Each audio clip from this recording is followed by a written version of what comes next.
Okay, hello everybody. Welcome to Saturday's Shays Nays Storytelling. Yay! Okay, so I have my list here, and I only have 8 things on my list. So I gotta think and remember some more things that happened when I was a child and everything to add to my list. So I did random.org. Let me show you. Random.org. And I put in 8 as the most and 1 as the least, and I hit result, or I generated the results is number 2. So I looked at number 2. Let me get you set back up here and fixed. Hang on. I looked at number 2 on my list. And number 2, the way I title things, I don't know what you would call it. I'm crazy with my titles, things that help me remember what I want to remember. And basically, if I tell you how I titled it, you're going to basically know it's the gist of the story. You'll know the story. So I'm not going to tell you the title. I'll have to figure out a different, unique title to put at the name of the video. Anyway, so way back yonder, because I'm old, you know. When I was, and I don't know my exact age, but it is between the ages of, hang on, I gotta go, between the ages of 7 and 11. And the reason I know that is because we lived on the coast. And when I say the coast, because I know there's a lot of different coasts along the bottom of the United States, it was Escatawba, Mississippi. It wasn't right on the beach, you know, not that much of the coast.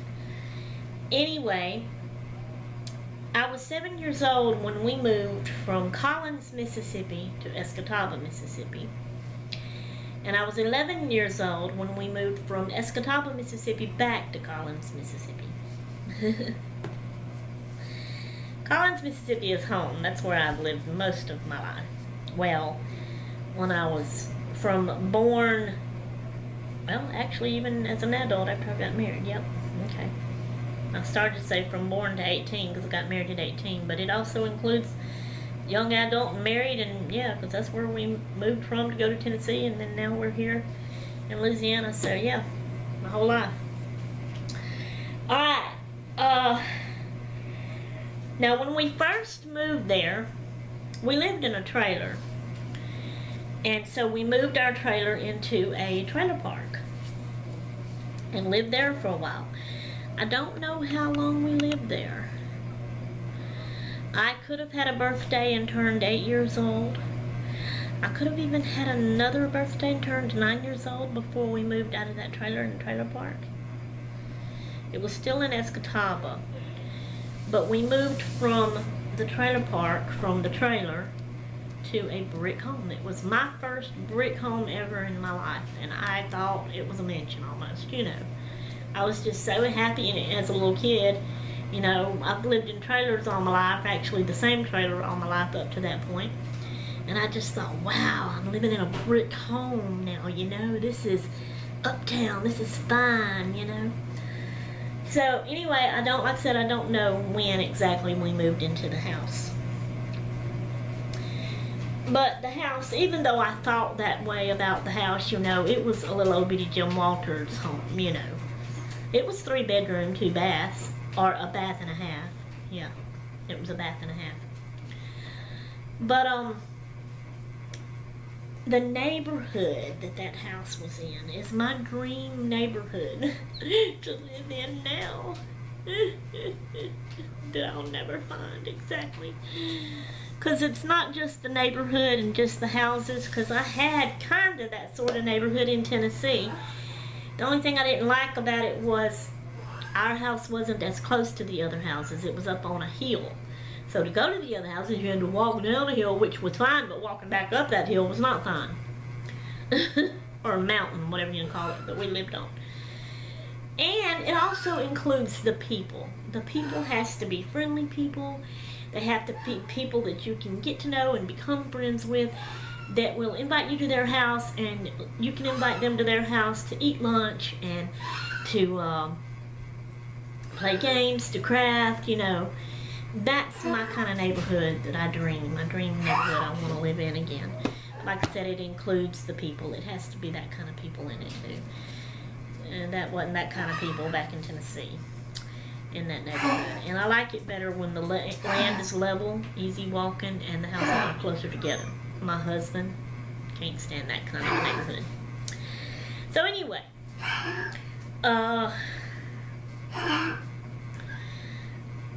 so the neighborhood we lived in, you know, there was, where I lived, there was a house on each side of us.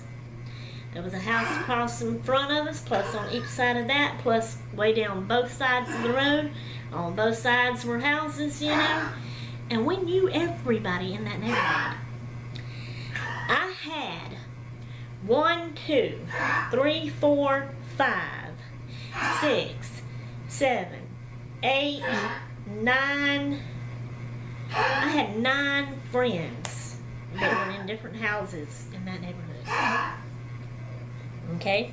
And I loved it. Of course, I was a kid, you know, a little kid. And back then, when I was a kid, I didn't mind. Now, I'm not an outside person. Because it's either too hot or too cold. The mosquitoes will come bite me, and I'm allergic to them. And they swarm to me. They sense me. They smell me or something. And they bite me, and they leave big old whelps on me. And I itch, and that swells up. And I don't like all that. All these little gnats come swarming, and they'll swarm right here in front of my face, and I have to constantly do this. I can't enjoy the outside. Everybody else, it don't seem to bother them. I wished it wouldn't bother me, you know. But so anyway, when I was a kid, I loved the outside. Wake up in the morning, now this is during summer when I wasn't going to school. Wake up in the morning, eat breakfast, get dressed, I'd run outside, and I did not come back inside other than to use the bathroom or whatever, and I guess to eat lunch, you know. But I probably had picnics and took my lunch outside, and I spent all day with my friends outside. And I would come back in like late at night when it was time to eat supper, take a bath, and go to bed, you know. When school was going on, as soon as I got home from school, I was out that door and stayed out till it was time to come in for the night, you know. And I hung with my friends. We played in my yard. We played in the road. When it rained, if it was not like thundering and lightning, we played outside in the rain. We would sit in water puddles on the road and splash in the water. We made mud pies in our yards. We rode our bicycles. We walked. We would go to each other's house and play. 2 of the friends were sisters, and they had we always called it a tree house. Maybe they called it a playhouse, but I always liked to say tree house, but it wasn't actually in a tree. It was just their dad had built them up tall posts and built a little house on it with a ladder, and you could go up and play, and we had like a club up there and just outside all the time, you know. And I always wore these cute little short sleeve shirts, pullover shirts with a long skirt that had elastic in it, that it was just, you know, stretchable, pulled out, just slip it up on you. I loved those skirts. And I think my sister Charlotte, Wyoming Nene, made those, if I'm not mistaken. I can't really remember, but I remember those skirts, and I love those skirts. Charlotte, if I'm right on that or wrong, let me know either way, if you made those skirts or what. But anyway, I love those skirts and flip-flops. I lived in flip-flops just like I do today. But then, because I stayed outside all the time, I had a suntan on my feet, and you could see the flip-flop band coming across my foot. It was white, you know, from being out in the sun. When I'd come in and take my flip-flops off, you seen that white flip-flop band across my feet. in between my toes, and the rest of my foot was darker, you know. So, that's what I done and how I enjoyed my childhood. But one of the things that I used to do when I was a child like that, living in that neighborhood, is I would always have Mama to save the pickle jars when the pickles got empty, and save me the jar. And you know, I didn't do it. Somebody, my daddy, seemed like my friend's grandpa done it. Because I specifically remember one time when we was outside doing this, and he was in their yard. It was the house right next to me. It was Tara's grandpa, y'all. Tara Denton, Jones' daughter. I'm doing that because my sisters know who I'm talking about. Mama and Charlotte and Becca know who I'm talking about. Her papa, she called him Papa and Mama, and I don't know what his name was or anything, but I think he suggested putting the holes in the lid of the jar so that the insects would breathe, that we called, because that's what we was doing, catching insects. And I guess they're all called insects. I'm gonna tell you in a minute what all we would catch. Anyway, so it may have been him that actually put the holes in the jar lid for me. I don't know. I don't remember exactly who. But anyway, we put lids in the hole. Lids in the hole. We put holes in the lid. Of the jar. Okay, my yard, and I'm sure all their other yards did too, but I remember my yard specifically. The grass would have these, all scattered in the grass would be these little bitty, it was tall stemmed and little bitty round white flowers. I don't know what they're called. I think some people call them weeds, but to me they're a flower and they're pretty.